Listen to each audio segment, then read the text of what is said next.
검찰의 사법농단 수사 결과를 보면 현직 판사들이 연루됐던 정은호 게이트 수사 당시에 수사를 막기 위해서 법원 행정처가 영장 담당 판사들을 동원한 내용이 자세히 드러나 있습니다. 판사 가족의 개인정보까지 암호 문건으로 넘겼는데 암호는 대법원을 뜻하는 S코트였던 것으로 JTBC 취재 결과 확인됐습니다.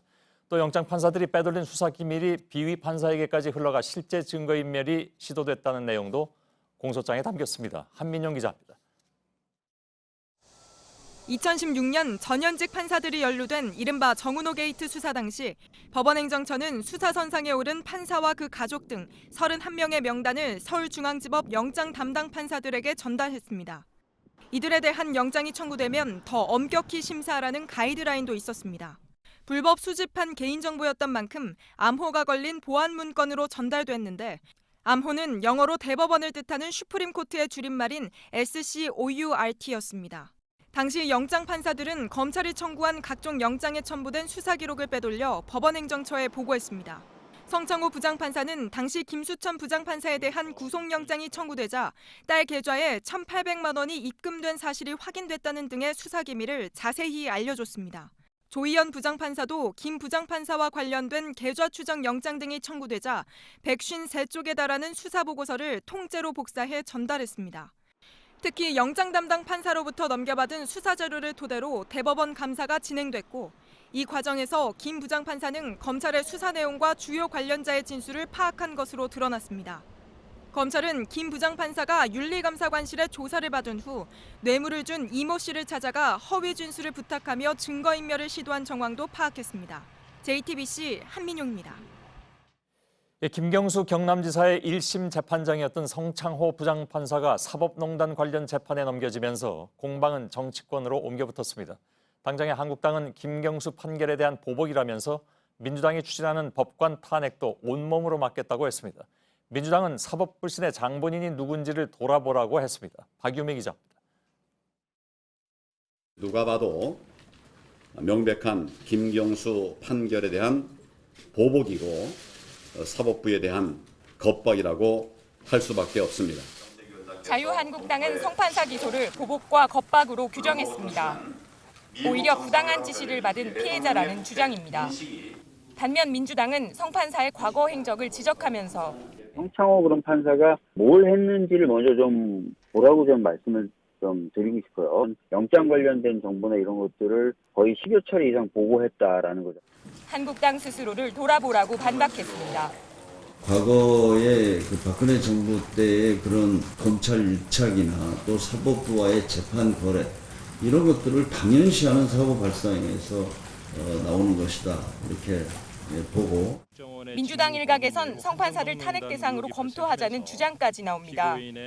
한국당은 온몸으로 막겠다고 강조했습니다. 대법원과 검찰이 어시스트하고 민주당이 골을 넣는 그런 형태로 갈 것으로 보입니다. 이 법관 탄핵에 대해서 온몸으로 막겠습니다.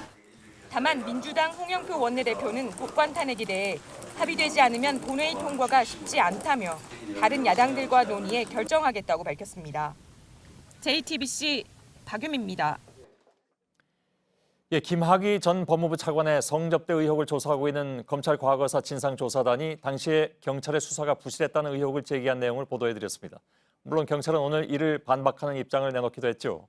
이 내용은 잠시 후에 전해드리겠습니다. 그런데 저희 JTBC 취재진이 당시 경찰이 이 사건을 수사하는 과정에 청와대 민정수석실이 개입했다는 관계자들의 증언을 확보했습니다. 성접대 의혹 동영상을 분석한 국립과학수사연구원에 사람을 보내서 감정 결과를 내놓으라고 하는가 하면 경찰 지휘 라인을 문책하기도 했다는 것입니다. 임지수 기자의 보도입니다. 국립과학수사연구원에 청와대 민정수석실 행정관이 예고 없이 찾은 건 지난 2013년 3월. 김학의 전 차관에 대한 성접대 의혹이 불거진 직후입니다. 당시 경찰은 문제의 별장 동영상 속 인물을 특정해달라고 국가수에 의뢰했던 상황. 그런데 청와대 행정관이 국가수 원장에게 결과를 알려달라고 요구했다는 겁니다. 그냥 복사해 줄 수는 없는 거잖아요.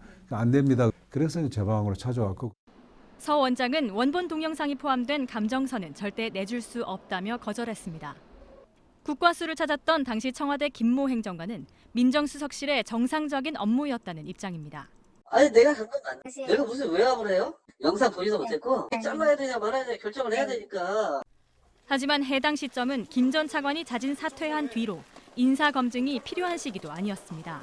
국가에서 근무하는 동안 그런 전례가 한 번도 없었다는 것을 말씀을 드리고, 당시 국과수는 해상도가 낮아 김 전 차관과 동일성 여부를 논하는 것은 곤란하다고 결론 내렸습니다. 그런데 얼마 뒤 경찰은 같은 동영상의 고화질 버전을 확보하고도 국과수에 추가 감정을 의뢰하지 않은 것으로 확인됐습니다. 당시 경찰 수사팀 관계자는 내사 단계부터 청와대 민정수석실에 압력이 있었다고 주장했습니다. 싸가지 없이 말도 없이 일을 벌이냐고 죽이네 살리네. 김학의 기사 나오기 전에 청와대 불러서 직보를 했대요. 청와대 민정수석실의 행정관이었던 A씨도 외압 사실을 밝혔습니다. 민정수석실에서 경찰 지휘라인에 직접 전화를 걸어 청와대에 보고도 없이 관련 첩보를 다루고 있다며 질책했다는 겁니다. A씨는 민정수석실 자체 검증을 통해 김 전 차관 내정 시 문제가 될 가능성이 크다는 결론을 윗선에 보고했다고도 주장했습니다. 당시 민정수석이었던 곽상도 의원이 이를 알면서도 김 전 차관 임명을 밀어붙였다는 겁니다. 곽 의원은 규정에 어긋나는 일은 한 적이 없다며 외압 사실도 부인했습니다. 수사에 무슨 관여를 하거나 하는 게 아니라 언론이 그 당시 보면은 계속 이런저런 기사들이 계속 그 경찰발로 기사들이 나오니까 그것도 확인 안 하면 어떡합니까? 당시 민정수석실 공직기강 비서관이었던 조응천 의원은 오히려 경찰의 허위 보고가 이를 키웠다는 입장입니다. 다 거짓말. 시기도 있다는데 그것도 좀 카페가 좀 추가. 청와대 관계자로부터 관련 진술을 확보한 대검 진상조사단은 당시 민정수석실이 검찰 수사 과정에도 관여한 정황은 없는지 조사할 예정입니다. JTBC 임지수입니다. 예, 오랜만에 최순실 씨도 등장을 하는데요. 이렇게 성접대 의혹이 제기됐는데도 박근혜 전 대통령은 김학의 당시 대전고검장을 법무부 차관으로 임명을 했죠. 그런데 대검 진상조사단에서는 그 배경에 대한 진술도 확보한 것으로 파악됐습니다. 다름 아닌 국정농단 주범 최순실 씨가 연관됐다는 의혹입니다. 박병현 기자입니다. 최순실 씨의 태블릿 PC에서 발견된 각종 문건입니다. 그중 역대 경호처장 현황이란 문건입니다. 대통령 연설문은 물론 인사 관련 사안도 사전에 받은 겁니다. 실제 검찰 수사에서 최 씨는 박 전 대통령의 행정부 조직도와 함께 행정각부 장관 후보안이라는 문건도 받았던 것으로 드러났습니다. 검찰총장, 경찰청장 등 기관장 25명과 차관급 인사단까지 최 씨에게 전달됐다는 겁니다. 그런데 과거사 진상조사단이 김학의 전 차관에 대한 인사 배후에도 최 씨가 개입했다는 진술을 확보한 것으로 파악됐습니다. 당시 청와대 민정수석실의 행정관 A씨가 김 전 차관 부인과 최순실 씨 친분으로 검찰총장 후보로 거론되고 법무부 차관으로 임명됐다고 진술했습니다. 조사단은 구치소에 있는 최 씨에게 면담을 요청했지만 최 씨는 조사를 거부했습니다. JTBC 박병현입니다.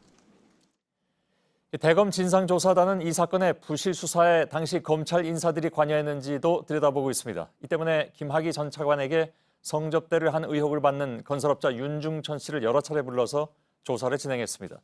그런데 JTBC 취재 결과 윤 씨가 조사 과정에서 한상대 전 검찰총장에게도 수천만 원을 건넨 사실이 있다고 진술한 것으로 확인됐습니다. 최하은 기자입니다. 김학의 전 차관에 대한 성접대 의혹이 제기된 건설업자 윤중천 씨의 별장입니다. 대검 진상조사단은 이 별장에 김 전 차관은 물론 다수의 법조계 인사들이 드나든 정황을 포착했습니다.